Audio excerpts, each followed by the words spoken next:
I now look to Elliot Bromley, Standing Committee, St Edmund Hall, to close the case for the proposition.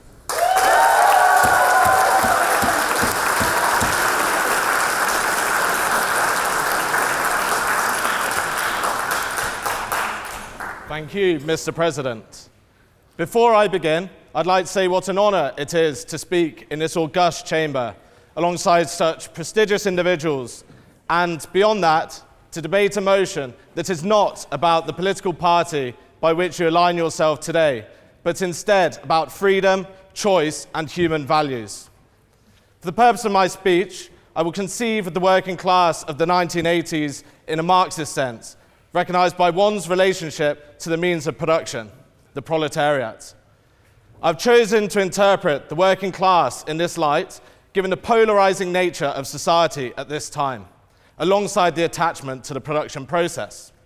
However, I will argue that Thatcher was heroic in her abolition of socialist classes, that by the end of the 1980s, the working class of the socialist years soon became associated with aspiration and liberation. I deem it important at this point to note that when Thatcher entered politics, there was a very clear working class. And by the time of her exit in 1990, the socio-economic makeup was unrecognisable. The collective had been replaced by the individual. There's no such thing as society.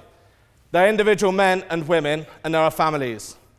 Thatcher had reinstalled confidence, responsibility, and belief. Baroness Thatcher set out to do two things. Firstly, to free the people from the constraints of socialism, and secondly, to destroy privileges of the old ruling class. There is no doubt that Thatcher managed to sweep aside the old class barriers that had kept people in their place, and for that, she is hated and loved. Yet I must take this opportunity to reverse the question. And should the motion have been, this House believes Thatcher was an enemy of the upper class, would there have even been debate?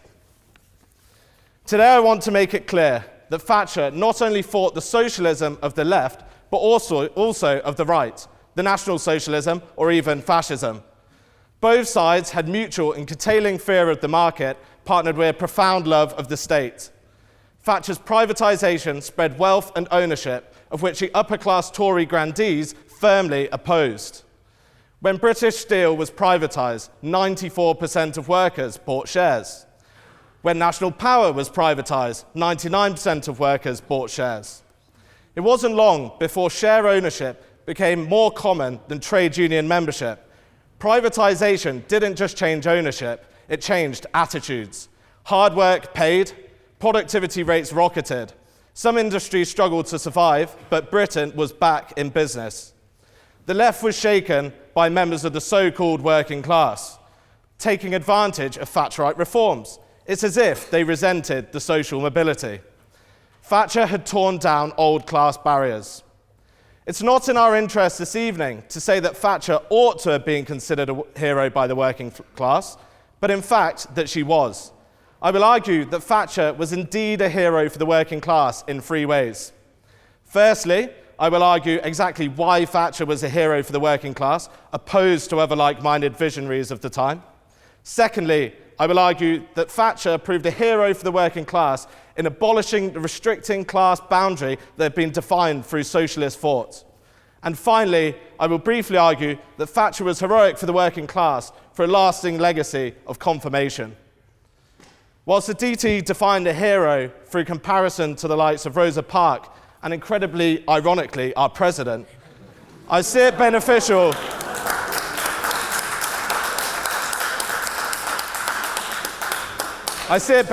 to consider why Thatcher and not like-minded visionaries. Yes, Thatcher became Prime Minister, but the reasons are beyond that as to why Thatcher herself is explicitly a hero for the working class. The steady decline of the nation in the 1970s was seen as a responsibility of the system, with individuals avoiding the blame.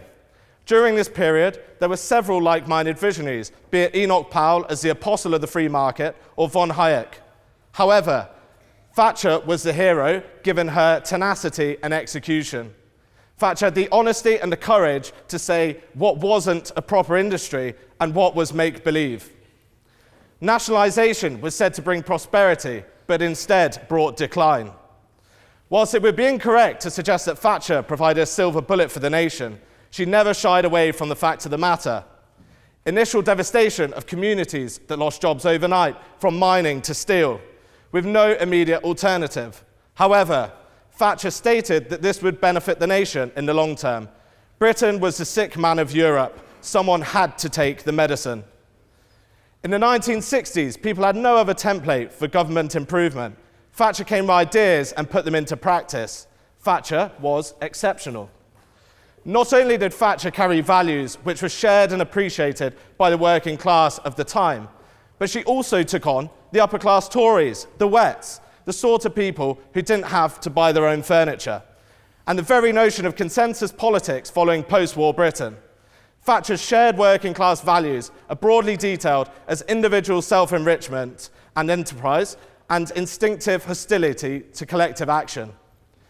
Thatcher argued that such values were critical in that we want a society where people are free to make choices, to make mistakes, to be generous and compassionate. This is what we mean by a moral society, not a society where the state is responsible for everything and no one is responsible for the state. Whilst there's debate, as we've heard this evening, over whether Thatcher herself was of the working class, I argue that regardless of Thatcher's class, she remained a hero for the working class, given her relatability to the aforementioned values. Thatcher encountered social prejudice and snobbery at Oxford, although rather ironically found her home at Alca, and soon came to understand that capitalism replaces status with rank and hierarchy, which the upper class were not happy with, a meritocracy whereby one's efforts would be rewarded. This brings me to my second argument. Was it the reform of trade union power, the rescue of the economy from apparent terminal decline, or the release of industry from state ownership? All of these, technically, could be reversed, but it would be humanly impossible to overturn the revolution in social attitudes that Thatcher brought about. It is often argued that old industries were the beating hearts of the communities they sustained. Whilst the unions provided a sense of belonging and pride, it was a false power, a shared experience of containment, of limitation and control. To each his own pigeonhole, from each total conformity. Although in theory it looked to liberate workers, it had in fact done the complete opposite. Thatcher threw off the chains of socialism. Thatcher saw the answer as freedom, not conservatism. Whilst it may be criticised for being paternalistic, when people are free to choose, they choose freedom. If Thatcher had one aim, it was to stop us thinking in terms of class. It groups people as bundles and sets them against one another. The idea that people could better their lives by collective action rather than by individual self-improvement had seen its own failure. To my final point, the great discovery of the modern right only had to happen once to have multi-generation implications. Whilst Thatcher may be far from a hero for today's working class, however you choose to define it, one must avoid conflating society today with that of the 1970s. Whilst Thatcher's initial shift was transformational, the policies and values that remain today continue to be a benefit for many. Much of the working class entered the 1970s living in rented accommodation, working for the state, and left school at the first opportunity. I urge you to consider your parents, your grandparents. Have they progressed in life? Are you in a better position than they were at your age? Please take a moment to appreciate not only the reward for hard work, but more so the opportunity. Don't accept the world as it is, dream of what the world could be, and then help make it happen. No, these are not the words of Baroness Thatcher, but instead of Peter Tatchell, speaking on the opposition this evening. However, Thatcher did exactly that. Whilst Mr. Tatchell may be dreaming of a world gone by, Thatcher was progressive, seeking a new world bound by freedom. Whilst it would typically make sense to consider a balance of harms at this point, in this case, it is clear that had Thatcher not led the country, and I quote, "to cure the British disease with socialism was like trying to cure leukemia with leeches." Thatcher was a heroic revolutionary. She was not about privilege. She was not about helping the upper class. She was about liberation. When Baroness Thatcher's coffin passed through Westminster in April 2013, it was not the tears of Etonians and aristocrats flowing, but instead those of the ordinary people. People who had finally been awarded the right to aspire to a greater and more meaningful life. To oppose tonight's motion would be to undermine freedom, opportunity, and ambition. I urge you to look beyond your preconceptions this evening and support the motion that stands before the House. Thank you.